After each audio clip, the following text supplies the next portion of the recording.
Hi Victoria! So nag-stop over nga pala kami dito sa Tacopino. So located nga pala yung Tacopino sa 1184 Pacific Rim Highway, Topino, British Columbia. So dahil nga sikat to sa Topino, so naisip na namin na dumaan muna at tikman yung mga sikat nilang tacos dito. Nung dumating nga pala kami, walang masyadong customer na nakapila.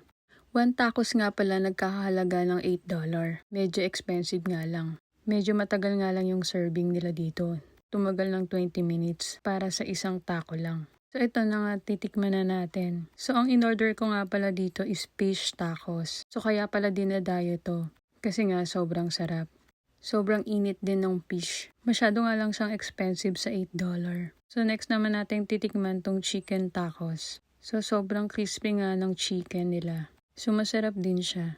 Mabubusog ka na rin sa isang peraso. So nag-order din ako ng watermelon drinks nila. Hindi ko na nga lang na-videohan. Sa halagang $8 din yung drinks nila. Wala nga lang lasa, lasang tubig lang. Kaya kung magta-try kayo next dito, skip nyo na lang yung watermelon juice. Kasi sayang lang kasi yung pera nyo.